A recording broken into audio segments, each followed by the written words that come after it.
fue una forma romana de ejecución.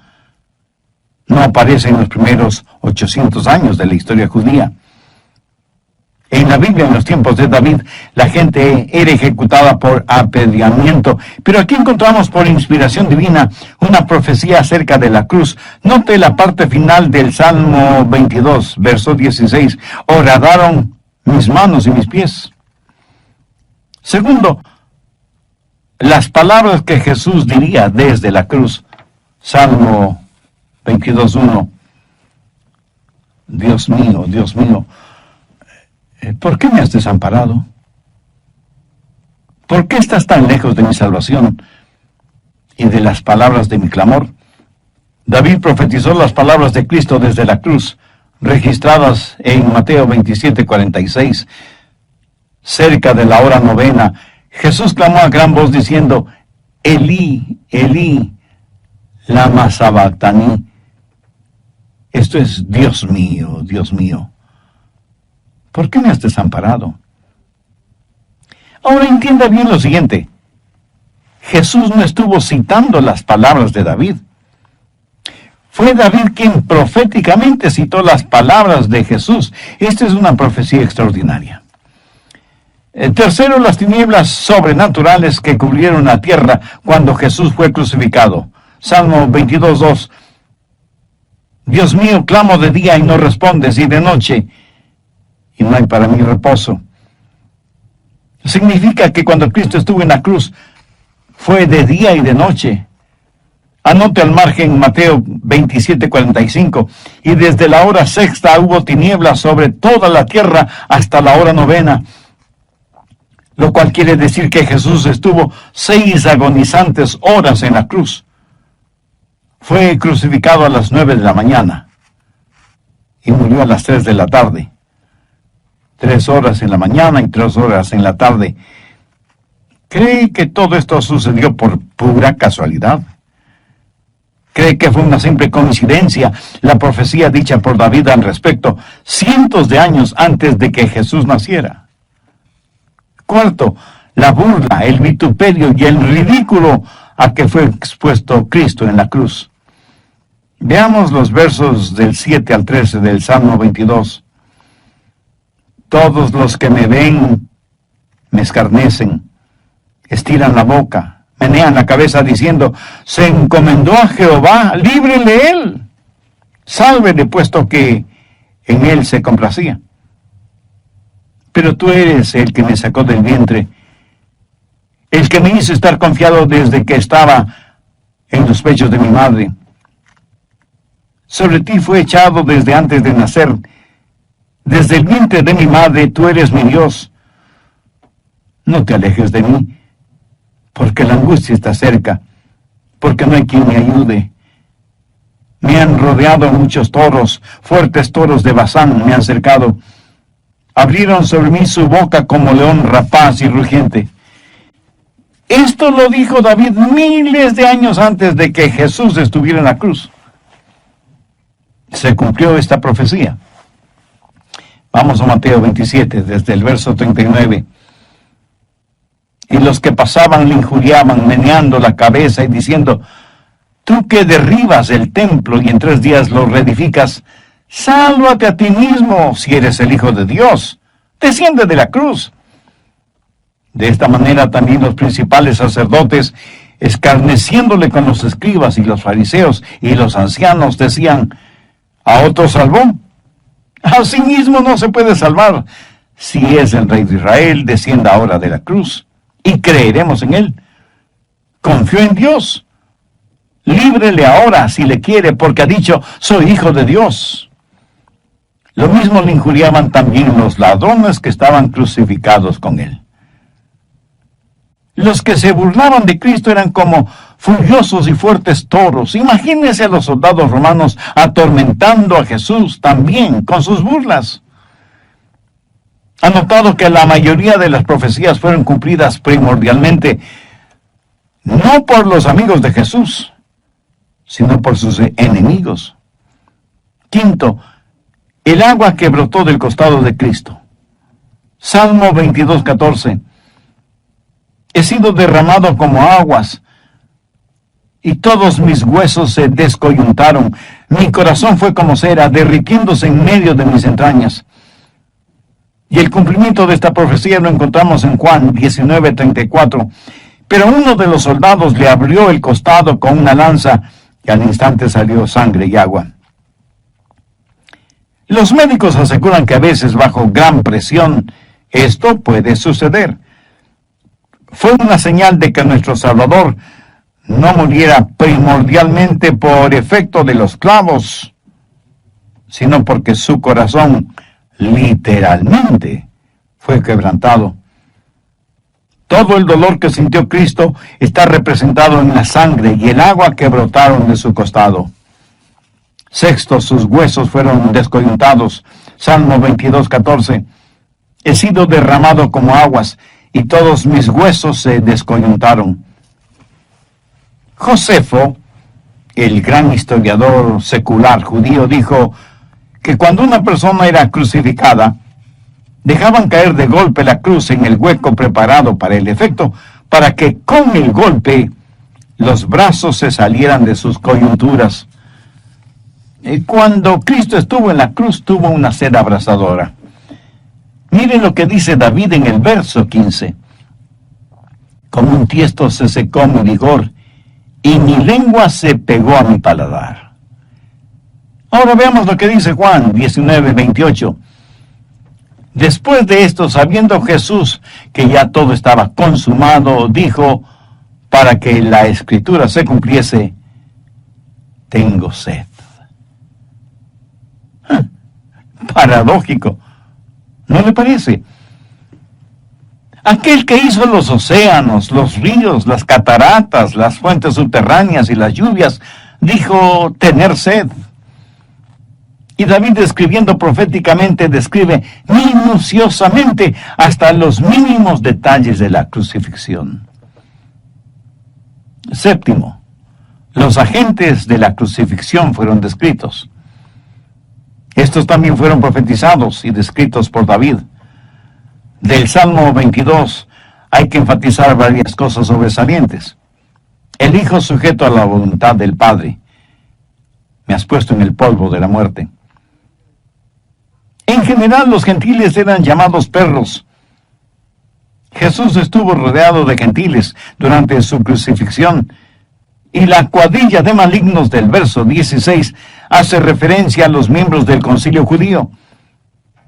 Así que bien podríamos decir que en la crucifixión de Cristo intervino el Padre, los gentiles y la asamblea judía.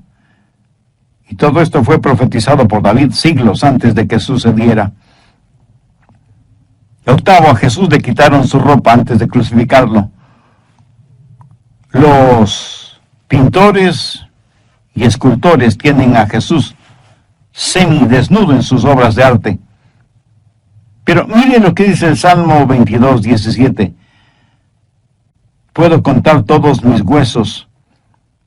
Entre tanto ellos me miran y me observan.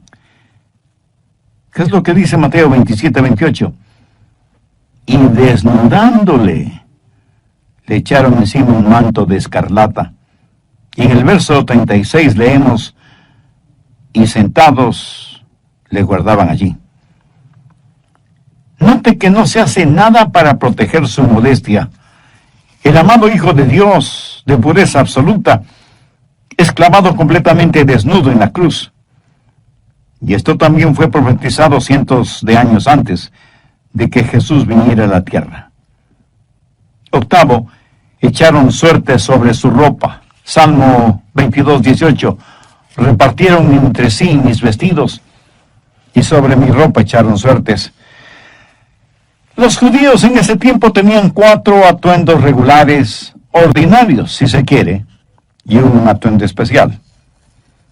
La ropa ordinaria fue repartida entre los soldados de la tropa, pero el manto de Jesús, que era de una sola pieza, no quisieron dividirlo y por eso echaron suertes para ver quién se lo llevaba. Y Mateo 27:35 nos dice, cuando le hubieron crucificado, repartieron entre sí sus vestidos, echando suerte, para que se cumpliese lo dicho por el profeta. Partieron entre sí mis vestidos, y sobre mi ropa echaron suertes. Amigos, ¿no es todo esto asombroso? ¿No les sorprende el entender lo intricado de la palabra de Dios? Los antiguos egipcios solían decir, construimos como gigantes, pero para los acabados somos como joyeros. La obra creadora de Dios es extraordinariamente gigantesca, pero cuando se trata del Calvario y la cruz, Dios hizo un trabajo de filigrana. Por eso quiero hablarle de la agonizante pasión de la cruz.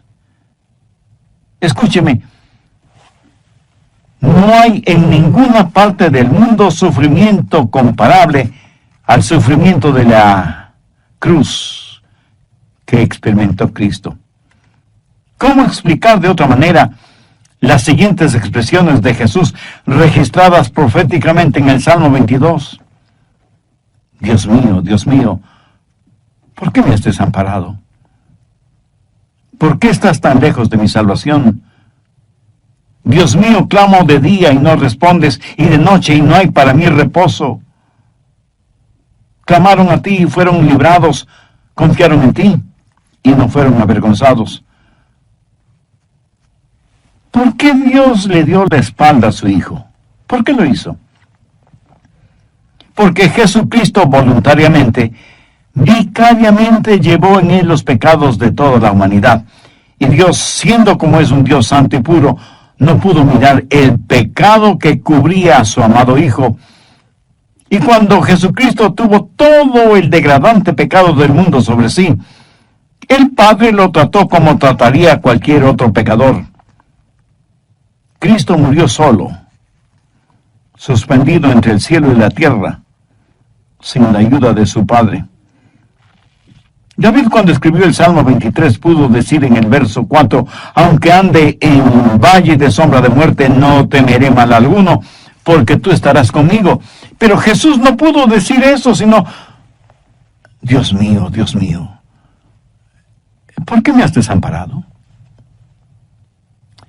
¿Por qué Dios desamparó a su unigénito Hijo en un momento tan crucial? Porque Jesucristo, quien estuvo con su Padre por toda la eternidad, ahora está siendo alienado de su Padre. Voluntariamente se ha convertido en nuestro sustituto. Ha tomado nuestro lugar y por lo tanto es objeto de la ira del Padre. Por eso en el verso 15 del Salmo 22, hablando su Padre dice, y me has puesto en el polvo de la muerte. El profeta Isaías nos ayuda a entender mejor cuando dice, con todo eso, Jehová quiso quebrantarlo, sujetándole a padecimiento. Y el apóstol Pablo, cuando escribió a los hermanos en Roma, les hizo saber que el que no escatimó ni a su propio Hijo, sino que lo entregó por todos nosotros. Mi esposo y yo tenemos 2 hijos varones. Suponga que usted viene a mí y me dice, pastor, me regalaría uno de sus hijos. Y yo extrañado le pregunto, ¿y para qué quiere usted que le regale uno de mis hijos? Y usted responde, pues, para presentarlo ante Dios como sacrificio, torturarlo y finalmente matarlo para que mis pecados me sean perdonados. Y conteniendo con dificultad mi asombro, le digo, ¿pero qué está pidiendo? ¿Está usted loco? Y usted sorprendido me responde, pero pastor, ¿no se supone que me ame con un amor sacrificial? Yo me quedo callado por una fracción de segundo y luego casi gritando le digo, pero ese es el amor de Dios hacia nosotros. Y francamente, mi amigo, con vergüenza debo admitir que yo no le amo a usted hasta ese extremo. Pablo dice que Dios no escatimó ni a su propio Hijo para que muriera en la cruz en lugar nuestro, como nuestro sustituto. Por lo tanto, ¿piensa que Dios perdonará sus pecados aunque usted no reciba a Cristo como su Salvador? ¿Piensa que Dios hará de menos el sacrificio de su Hijo solo para hacer las cosas como a usted le convenga? Absurdo, ¿no le parece? Noveno, Jesús sufrió a manos de quienes le odiaron. En el Salmo 22, los versos del 6 al 8, aunque es David quien escribe, son proféticamente palabras de Jesús. Mas yo soy gusano, y no hombre, oprobio de los hombres, y despreciado del pueblo. Todos los que me ven me escarnecen, me estiran la boca, menean la cabeza, diciendo, se encomendó a Jehová, líbrele él, sálvele puesto que en él se complacía. ¡Qué humillación! El Hijo de Dios describiéndose a sí mismo como un gusano, mientras nosotros nos vanagloriamos de nada y nos enorgullecemos de todo. Jesús se humilló hasta la muerte y muerte de cruz. Décimo, Jesús fue crucificado por las infernales manos de Satanás. Salmo 22, los versos 19 al 21. Mas tú, Jehová, no te alejes. Fortaleza mía, apresúrate a socorrerme. Libra de la espada mi alma, del poder del perro mi vida. Sálvame de la boca del león y líbrame de los cuernos de los búfalos. ¿Qué significado tiene todo esto? Bien, la boca del león es Satanás mismo. Es el poder de las tinieblas. Satanás, como león rugiente, busca a quien devorar. El infierno estuvo de fiesta cuando Jesús fue crucificado. Y ya hemos hablado de la agonía de la cruz. Y que no hubo peor muerte que la muerte por crucifixión. Ejecutar a alguien por haber hecho el bien es una afrenta muy grande para cualquier sistema judicial en cualquier parte del mundo.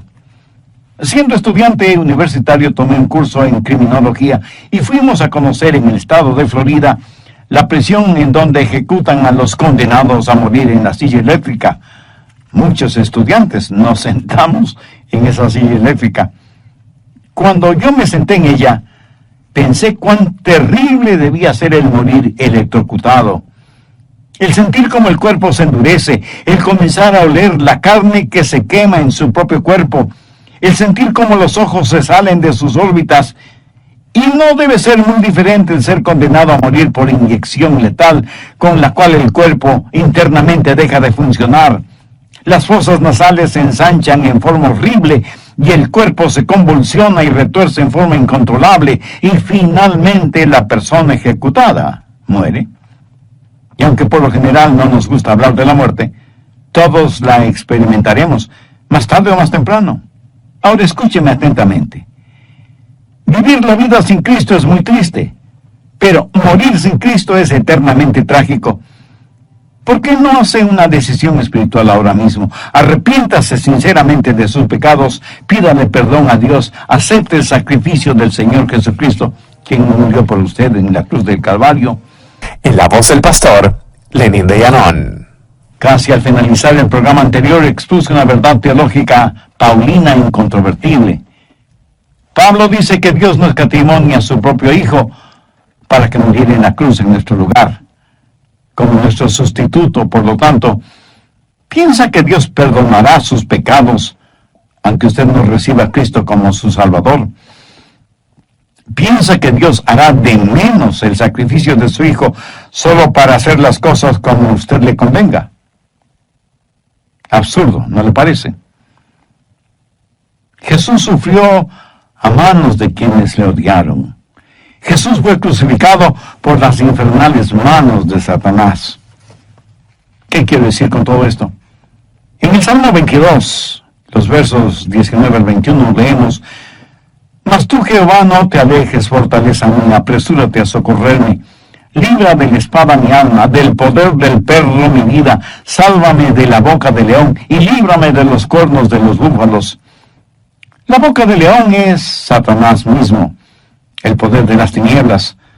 Satanás, como león rugiente, busca a quien devorar. El infierno estuvo de fiesta cuando Jesús fue crucificado. Y ya hemos hablado de la agonía de la cruz y que no hubo peor muerte que la muerte por crucifixión.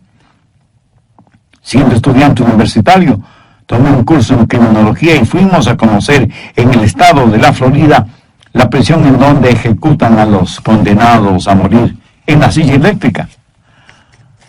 Muchos estudiantes nos sentamos en esa silla eléctrica. Cuando yo me senté en esa silla, pensé cuán terrible debía ser el morir electrocutado. ¿Sabía usted que cuando Cristo murió en la cruz, literalmente Él sumergió su alma en el infierno por usted? Quiero decir que Él fue al lugar que todos nosotros deberíamos ir, el infierno. Porque como Pablo lo dijo, por cuanto todos pecaron, están destituidos de la gloria de Dios. Sin embargo, es ese amor insondable, inexplicable de Dios hacia nosotros que inspiraría al apóstol a decirles a los hermanos en Roma, porque la paga del pecado es muerte, mas la dádiva de Dios es vida eterna en Cristo Jesús, Señor nuestro. En solo 6 horas, las eternidades fueron comprimidas. En 6 horas, los pecados del mundo fueron amontonados sobre Jesús, el Hijo de Dios. Murió por las manos santas de Dios, las manos llenas de odio de los hombres y las manos infernales de Satanás. ¿Por qué? Porque por inexplicable que parezca, Dios nos ama más allá de toda explicación o comprensión. Solo Dios puede amarnos a pesar de lo que somos. Y desde un punto de vista eminentemente humano, el amor humano siempre es condicionador. ¿Ha oído la frase, si me amas, te amaré? Pero lo que realmente desafía nuestro entendimiento es que todo esto fue profetizado minuciosa y detalladamente 1000 años antes de que Jesucristo viniera a la tierra. Por último, déjenme hablar un instante sobre la abundante provisión de la cruz. Deseo que note un cambio súbito en el tema del Salmo 22. Primero, en un sentido descendente, y luego en un sentido ascendente. Veamos el verso 22. Anunciaré tu nombre a mis hermanos, en medio de la congregación te alabaré. Un momentito, pastor, un momentito. ¿No iba Jesús a ser crucificado? Pensé que Él murió en la cruz. ¿Cómo es que ahora lo vemos en medio de la congregación alabando a Dios? Escúcheme. Jesucristo es retratado en esta profecía como profeta, sacerdote y rey. Primero como profeta, Jesús declara al Padre. En el verso 22 leemos, anunciaré tu nombre a mis hermanos, en medio de la congregación te alabaré. Jesús dijo que había venido a la tierra para dar a conocer al Padre. Y no hay manera de que nadie pueda conocer al Padre si no es por medio del Señor Jesucristo. Leemos en Juan 14:6, Jesús le dijo, yo soy el camino y la verdad y la vida. Nadie viene al Padre sino por mí. Observe que Jesús con esa declaración cerró absolutamente cualquier otra forma o manera de llegar al Padre. En nuestros días aparecen como hierba mala los falsos profetas, los mercenarios espirituales, los autoproclamados pseudomaestros y guías espirituales, los apóstoles plásticos, o sea, aquellos hombres y mujeres que se amoldan a una u otra mundanalidad religiosa o conveniencia social, con el único fin de beneficiarse económicamente, con la credulidad de los ingenuos o de los que no tienen ningún convencimiento de las cosas de Dios. En vano el apóstol Pedro, al escribir su segunda epístola, dice a los hermanos, pero hubo también falsos profetas entre el pueblo, como habrá entre vosotros falsos maestros, que introducirán encubiertamente herejías destructoras, y muchos seguirán sus disoluciones, por causa de los cuales el camino de la verdad será blasfemado, y por avaricia harán mercadería de vosotros. Estos hablando mal de cosas que no entienden, como animales irracionales, nacidos para presa y destrucción, perecerán en su propia perdición. Volvamos a las palabras de Jesús en el Salmo 22. Anunciaré tu nombre a mis hermanos. En medio de la congregación te alabaré. En las iglesias grandes o pequeñas o en las células familiares, siempre hay un momento para alabar y adorar a Dios por medio de la música. ¿Sabe quién está en medio de todos esos hermanos alabando a Dios el Padre? Pues el mismo Señor Jesucristo. Uno debería sentirse avergonzado si es que no canta, sabiendo que a lo mejor Jesús a su lado sí está cantando. Sabemos que Él está en todas partes, pero en un sentido único, hay algo muy especial cuando Jesús dijo que cuando 2 o 3 estén reunidos en su nombre, Él estará en medio de ellos. Un hijo o una hija de Dios que no se congrega para escuchar el mensaje de la palabra, para estudiar la Biblia, para adorar y alabar a Dios junto con otros hermanos en la fe, no sabe la tremenda bendición que se está perdiendo. Es muy triste, pero no menos verídico, que algunos que se dicen cristianos van a la iglesia solo en 3 ocasiones. Primero, cuando nacen. Segundo, cuando se casen. Y tercero, cuando mueren. La primera vez, si sus padres son creyentes evangélicos, son presentados o dedicados a Dios en la iglesia. Si pertenecen a un lugar católico romano, serán rociados con agua y así bautizados. La segunda vez recibirán una lluvia de arroz cuando se casen. Y la tercera vez recibirán una lluvia de tierra cuando los entierren. Si usted es ya un creyente evangélico, espero que continúe fielmente asistiendo a la iglesia, grande o pequeña, a la que ya pertenece como miembro. Y si alguno de ustedes me dice que no asiste a la iglesia, pero que escucha mensajes bíblicos y cristocéntricos en la radio o en la televisión, permítame decirle 4 palabras importantes. No es lo mismo. Si así fuera, los estadios para el fútbol o soccer o béisbol estarían vacíos. Los coliseos para el básquetbol o el voleibol estarían vacíos. Porque casi todos los deportes en estos días pueden ser escuchados por la radio, pueden ser vistos por la televisión, pero no es lo mismo. Y como dice el dicho popular, una cosa es con guitarra y otra cosa es con violín. Sí me entiende, ¿verdad? Por motivos de trabajo, un joven tuvo que ir a una ciudad y le escribió a su enamorado una carta diaria desde la ciudad que estaba bastante lejana de donde salió. Le escribió una carta diaria por todo un año, o sea que le escribió 365 cartas. ¿Sabe lo que pasó? La muchacha terminó casándose con el cartero. Hay algo inexplicable en eso de estar presente.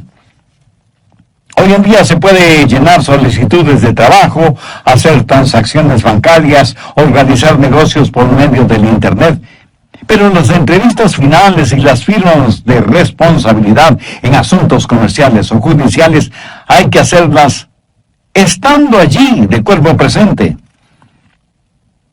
Así que, con el respeto y la consideración que usted me merece, permítame citar un refrán popular que ilustra perfectamente la importancia de estar ahí. Dice, el amor a la distancia es precursor de inconstancia. Piénselo en relación con aquellas personas para quienes la presencia en la iglesia no tiene ninguna importancia. Segundo, Jesús como sacerdote libera a los fieles. No pase por alto el profundo contenido del versículo 26. Comerán los humildes y serán saciados. Jesús es el pan del cielo. Es nuestro sacerdote que nos alimenta y nos libera. Él prepara banquetes para nosotros, banquetes mejores que los de Salomón. Tercero, Jesús no solo es profeta y sacerdote, sino también rey. Miren los versos 27 y 28. se acordarán y se volverán a Jehová todos los confines de la tierra, y todas las familias de las naciones adorarán delante de él, porque de Jehová es el reino, y él regirá a las naciones. Este Jesús que ellos pisotearon, este de quien el Padre tuvo que esconder su rostro, este del cual los hombres se burlaron y lo vilipendiaron, es el Rey de Reyes y el Señor de Señores. No en vano el profeta Isaías dijo: porque la tierra será llena del conocimiento de Jehová, como las aguas cubren el mar. Cuando Jesús subía hacia el Gólgota, por el camino conocido como la Vía Dolorosa, algunas mujeres piadosas estaban a la vera del camino. Y al ver a Jesús tan golpeado y sangrante, esas mujeres lloraban intensamente. Al verlas así, Jesús les dijo: hijas de Jerusalén, no lloréis por mí, sino llorad por vosotras mismas y por vuestros hijos. Esta es vuestra hora. Mi hora todavía no ha llegado. Escúcheme con atención. Su hora llegará, o sea, la hora del Señor. Y yo casi no puedo esperar. Uno de mis versículos favoritos es 1 Timoteo 6:15, la cual a su tiempo mostrará el bienaventurado y solo soberano Rey de Reyes y Señor de Señores. Hay un antiguo y hermoso himno que dice: Jesús reinará donde quiera que el sol recorre sus viajes, y su reino se extenderá hasta las lejanas playas, en donde la luna baña con rayos plateados sus olas. Finalmente veamos el verso 31. Vendrán y anunciarán su justicia. A pueblo no nacido aún, anunciarán lo que él hizo. Ahora, sé que este versículo originará algunas preguntas. Por ejemplo, ¿cuál es el pueblo no nacido aún? ¿Entiende usted esto? David, mirando proféticamente en los siglos venideros, observó la muerte, el entierro y la resurrección del Señor Jesucristo. Y dice: es para la gente que nacerá. Y luego añade: ellos dirán que él hizo esto. ¿Sabe usted lo que esto significa literalmente? Que todo está terminado. En 2 de Crónicas 4:11 leemos: Hiram hizo también calderos y palas y tazones, y acabó Hiram la obra que hacía al rey Salomón para la casa de Dios. Cuando dice y acabó Hiram, es la misma frase utilizada en el verso 31 del Salmo 22. Él hizo esto.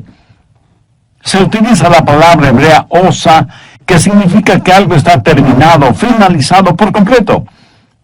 Cuando Jesús, el Hijo de Dios, inclinó su cabeza, estando clavado en la cruz del Calvario, dijo una palabra muy importante: tetelestai, que traducido quiere decir: está totalmente terminado. Permítame resumir todo esto para que quede bien grabado, no solo en nuestra mente, sino también en nuestro corazón. Tenemos un maravilloso Salvador llamado Jesucristo. Tenemos un extraordinario libro llamado la Biblia. Y nada de lo que está escrito en ella sucedió por casualidad o fortuitamente. Y cuando usted lee el Salmo 22, debe amar la palabra de Dios y debe amar al Dios Hijo. No hay ninguna otra manera para cualquier persona a fin de mantener su corazón abierto para las cosas de Dios. A menos que usted asista a una iglesia bíblica y cristocéntrica, en donde todo sea acerca de Jesús. Permítame terminar este mensaje con una nota personal. Si yo no fuera salvo, yo no tendría que pensarlo dos veces para hacerlo. Y sabiendo lo que ahora sé, Hubiera deseado ser salvo antes de mis 14 años, que es cuando recibí a Cristo en mi corazón. Ahora escúcheme atentamente, por favor.